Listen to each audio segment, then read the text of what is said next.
वक्त में आपको जुड़वानी होगी। और सबसे बड़ा आभार है DFO साहब का, जिन्होंने ये इनिशिएटिव लिया और ये शुरुआत की आज वर्ल्ड फॉरेस्ट डे बहुत ही ज़रूरी है। और हेरिटेज फाउंडेशन और हमारे सहयोगी जिन्होंने ये पूरा प्रोग्राम पॉसिबल किया अपनी मदद से, तो thank you everyone. And media भी जो यहाँ है, आप सबका बहुत आभार है। ये माइक्रोफोन में कुछ रेजोनेंस आ रही है, मेरी आवाज़ क्लियर आ रही है आपको? ओके, आज वर्ल्ड फॉरेस्ट डे में आप लोग सब अपने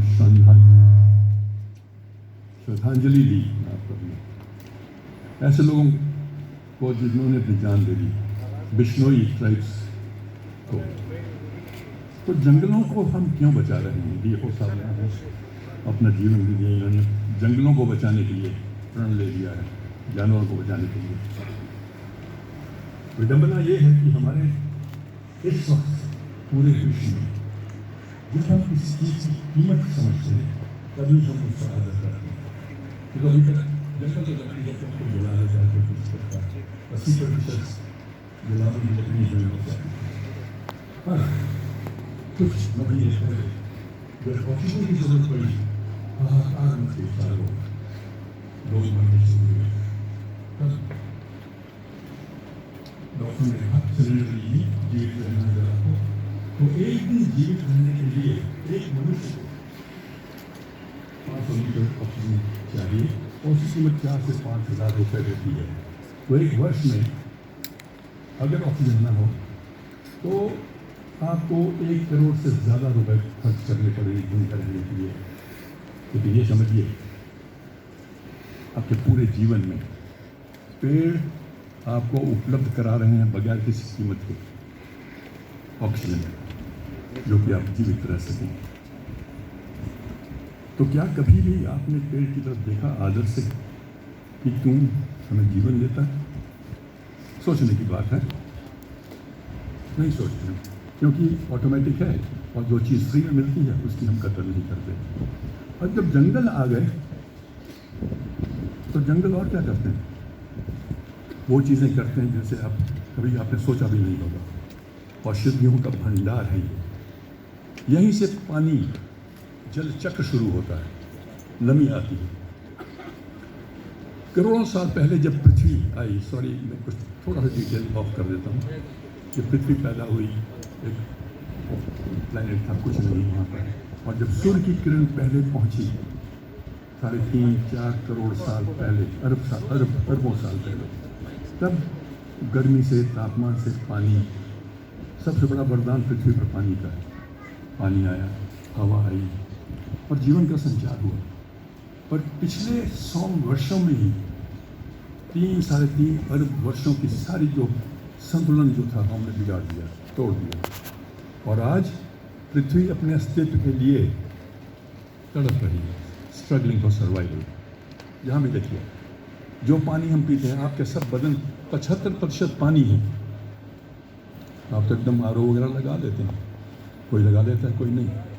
तो अगर मान लीजिए प्रदूषित पानी है और आप प्रदूषित पानी ही पीते हैं, तो 75% पानी आपके बदन में जो है वो प्रदूषित है। तो क्या आपकी सेहत ठीक रहेगी? नाना प्रकार की बीमारियां इसीलिए पैदा हो रही हैं क्योंकि हमने अंधाधुंध विकास के रूप में बगैर सोचे समझे तहस नहस कर दिया पृथ्वी का संतुलन। हमारे मनुष्य जो है इस पृथ्वी पर 80-50-1 लाख साल पहले आए, लेकिन ये प्रजातियां यहाँ मिलियंस ऑफ ईयर्स से यहाँ पे बरकरार रही हैं। जंगल भी यहाँ पहले इतने सबसे पुराने ऑर्गेनिक एंटिटीज़ हैं जिससे आज हमें वो औषधि मिलती है जो कैंसर को भी खत्म कर सकती है। पूरा जीवन का अगर चक्र देखें तो जैसे एक मकड़े का जाल होता है, हर प्रजाति मनुष्य की भी एक उसमें स्ट्रैंड है जिसमें पूरा संतुलन बनाने के लिए एक जाल बन जाता है। और अगर एक प्रजाति भी जाती है तो पूरा जाल कमज़ोर पड़ जाता है। और अगर देखा जाए तो मनुष्य की गतिविधियों ने ही ये जाल को नष्ट कर दिया। सब जगह प्रदूषण है। तो इसलिए बहुत ज़रूरी है कि अब कोरोना ने जैसे सबक सिखाया सबको, और DFO साहब ने जो ये शुरुआत की है एक क्रांति लाने की, एक अवेयरनेस सेंसिटाइज करने के लिए लोगों को कि जो पृथ्वी है वो माताओं की माँ है। जैसे घर में आप सबके यहाँ माँ तो होगी, उसका आदर करते हैं, पोषण करते हैं, तो पृथ्वी को भी ज़रूरत है आप सबकी, उसको संवारने की, संभालने की, क्योंकि इस वक्त वो संकट में है। मैंने देखा गंगा को जिस प्रकार से वहाँ प्रदूषण हो रहा है उसे सोच नहीं सकते हैं। पहले गंगा जब मैंने देखी थी तो उस वक्त तो 50 से 100 मीटर तक गहरी थी। आज गंगा उथली हो रही है क्योंकि इर्द गिर्द जो पेड़ थे वो काट दिए गए और वो भट रही है, खेत कट रहे हैं, उथली हो रही है। और पानी के बगैर जीवन असंभव है। एक चीज़ याद रखिए, जंगल है तो जल है, जल है तो जीवन है, आप सबका। तो इसलिए पानी का आदर बहुत करना चाहिए। जब आप पानी लेते हैं तो पूरा ग्लास लेते हैं, आधा छोड़ देते हैं, उतना ही लीजिए। जल सीमित हो गया पूरे पृथ्वी पर, उतना ही लीजिए जितना आपको चाहिए, आधा गिलास लीजिए, उसका आदर कीजिए। कोई भी साइंटिस्ट व्यक्ति जल नहीं उपलब्ध करा सकता, जितना है उतना ही है, और ये चक्र चलता रहता है हरदम आपके पास, सबके पास। दूसरी बात थी गोरखपुर की, तो मेरा जन्म अफ्रीका में हुआ और वहाँ कोई हिंदी का स्कूल नहीं था, इसलिए मेरी हिंदी थोड़ी कमज़ोर है। लेकिन हमारी माँ ने जो हमें सिखाया, पढ़ाया और जो वैल्यूज़ दी जो यहीं की हैं, उसीलिए हम आदर करते हैं प्रकृति का, हर जीव का। उन्होंने मुझे याद है कहा, हर जीव जो कुदरत बनाती है कोई मकसद से बनाती है, इसलिए नहीं बनाती कि तुम उसको मार डालो। तो हमने कहा कॉकरोच भी, क्योंकि कॉकरोच से सब नफरत करते हैं। कितने लोग कॉकरोच उसको पसंद करते हैं, इसको तिल पिहुआ कहते हैं यहाँ पर। कॉकरोच से एक ऐसी दवा बनती है, कई लोगों को आप जानते भी होंगे और कई परिवार में भी कभी कभी होते हैं जिनको अस्थमा होता है। तो अस्थमा का कोई क्योर नहीं है, वो ऑफर दे देगा डॉक्टर, सब कुछ जाइए कर, ये तो ज़िंदगी के लिए आप ऐसा कर लीजिए। तो मैं बताऊंगा कि कॉकरोच से एक दवा बनती है, उसका नाम है ब्लाटा ओरिएंटालिस। वो होम्योपैथिक दवा है। कभी कभी अस्थमा में भी शॉक लगता है तो हर मांसपेशियाँ जकड़ जाती हैं, फ्रीज हो जाती हैं। तो अगर 2 बूंद ब्लाटा ओरिएंटालिस की उस आदमी के या देवी के मुंह में डाला जाए तो सब नैनो सेकेंड्स में खुल जाती हैं। अस्थमा की बहुत कारगर दवा है, और यहाँ हमारे शिमला में इसको डिस्कवर किया गया था बहुत साल पहले, लेकिन हमने नकारा कर दिया उसको, एंटीबायोटिक्स। और इस वक्त हमारे देश में जो फार्मास्यूटिकल कंपनीज हैं, वो मैं कि उदाहरण दे रहा हूँ जंगलों के बारे में, उनकी लॉबी के कारण जो सबसे कारगर दवा हिंदुस्तान में बनती है अस्थमा के लिए, जो 3 महीने में अस्थमा को दूर कर सकती है आपके जीवन से पूरी तरह, क्योर, ये नहीं स्टॉप गैप अरेंजमेंट, क्योर, उसका नाम है आसमॉन। मैं कुछ साइंटिस्टों के साथ भी काम करता रहता हूँ, NIO बॉम्बे में और CSIR। आसमॉन एक ऐसी दवा है जो 7-8 जड़ी बूटियों से बनती है, और उसको 3 बार लेना पड़ता है दिन में, और अस्थमा धीरे धीरे, ब्रोंकाइटिस प्रॉब्लम सब दूर हो जाते हैं हरदम के लिए। और ये सिर्फ क्योंकि डिस्ट्रीब्यूशन अलाउ नहीं कर रहा, माफिया बहुत बड़ा है फार्मास्यूटिकल्स का, ये बंगाल में ही बनती है। मैं तो दिल्ली भी मंगवाता हूँ अपने दोस्तों के लिए वहीं से।